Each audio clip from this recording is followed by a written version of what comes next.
अस्सलामुअलैकुम दोस्तों, भाई साहब जापान से मोहम्मद इदरीस साहब की खिदमत में हाजिर है जापान से। दोस्तों आज की वीडियो है जी कि कुछ दोस्तों ने पूछा था कि विजिट वीजे के ऊपर अगर दुबई वगैरह में चले जाएं तो क्या वहां से जाके जापान का या किसी और कंट्री का भी विजिट वीजा अप्लाई किया जा सकता है। तो भाई इस तरीके से वीजा अप्लाई नहीं हो सकता। किसी भी कंट्री में अगर आप विजिट वीजे के ऊपर जाते हैं तो उस कंट्री में जाने के बाद किसी और कंट्री का विजिट वीजा अप्लाई नहीं हो सकता। जैसे यही बात ले लेकर दुबई में या सऊदीया में अगर कोई बंदा विजिट वीजे के ऊपर जाता है तो वहां पर जाकर आप जापान का या किसी भी और कंट्री का वीजा अप्लाई नहीं कर सकते, विजिट वीजा अप्लाई नहीं कर सकते, क्योंकि जहां से भी आपने वीजा अप्लाई करना है वहां का आपके पास वर्किंग वीजा या कोई सा भी आपके पास वीजा होना चाहिए, चाहे 1 साल का हो चाहे 3 साल का।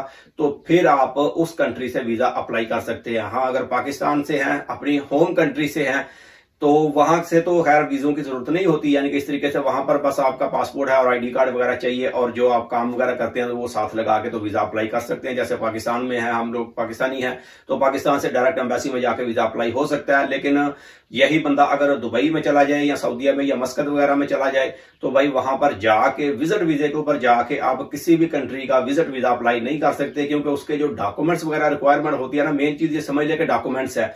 तो जो डॉक्यूमेंट्स होते हैं तो भाई वो डॉक्यूमेंट्स आपके पूरे होते ही नहीं है विजिट वीजे के ऊपर। मिसाल के तौर पे कोई बंदा दुबई चला गया विजिट वीजे पे तो चाहता है कि वहां से मिसाल जापान का ही ले लें कि जापान का वीजा अप्लाई करना हो, तो जापान की रिक्वायरमेंट क्या है? सबसे पहली रिक्वायरमेंट है जी आपका बैंक स्टेटमेंट जो है वो 3 महीने की बैंक स्टेटमेंट होनी चाहिए, यानी कि 3 महीने पुराना आपका बैंक अकाउंट होना चाहिए। तो विजिट वीजे के ऊपर तो आपका अकाउंट ही नहीं खुलेगा, तो 3 महीने की बैंक स्टेटमेंट आप कहां से लेके आएंगे? फिर दूसरे नंबर पे आपका कंपनी का एनओसी चाहिए। ठीक है, ये 2-3 रिक्वायरमेंट ही मैं आपको बता देता हूं तो आप इससे ही अंदाजा लगा लें। कंपनी का एनओसी चाहिए कि ये बंदा हमारे पास काम करता है, इसकी सैलरी कितनी है और ये अगर घूमने फिरने जाना चाहता है तो हमें कोई एतराज नहीं है। ये सारी चीजें एनओसी के ऊपर लिखनी होंगी, ठीक है, एम्प्लॉयमेंट सर्टिफिकेट के ऊपर लिखनी होंगी और बाद में साइन स्टाम्प होगा कंपनी का। तो ये लेटर आपको कहां से मिलेगा? जब ये लेटर नहीं होगा पास तो जाहिर है वीजा अप्लाई नहीं हो सकता। बाकी तो है टिकट बुकिंग, होटल बुकिंग, ये तो नॉर्मल चीजें हैं, लेकिन ये 2 पेपर आप कहां से लेके आओगे? बैंक स्टेटमेंट और ये एनओसी वगैरह जो है ये कहां से लेके आएंगे? तो जब ये 2 चीजें नहीं होंगी तो डॉक्यूमेंट्स आपके कंप्लीट नहीं हुए और आपका वीजा अप्लाई नहीं हो सकता। ये नहीं खाली जापान का, किसी भी कंट्री का वीजा आप अप्लाई नहीं कर सकते, क्योंकि ये एनओसी और बैंक स्टेटमेंट हर कंट्री के लिए चाहिए।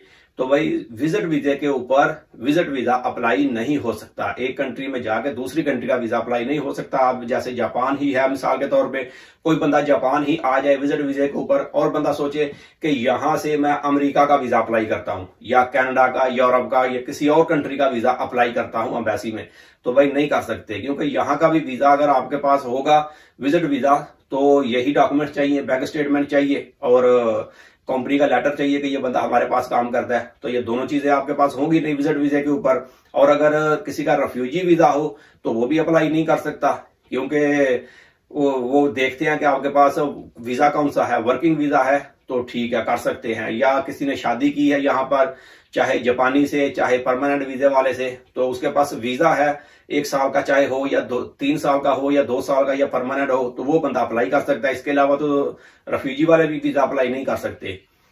तो इसलिए भाई ये चीजें हैं कि विजिट वीजे के ऊपर किसी भी कंट्री में जाके मजीद विजिट वीजा अप्लाई नहीं किया जा सकता। तो ये वीडियो बस यहीं तक थी। वीडियो अच्छी लगे तो इसे लाइक कर दें। मिलते हैं किसी अगली वीडियो में, तब तक अपना बहुत ख्याल रखें। पाकिस्तान जिंदाबाद।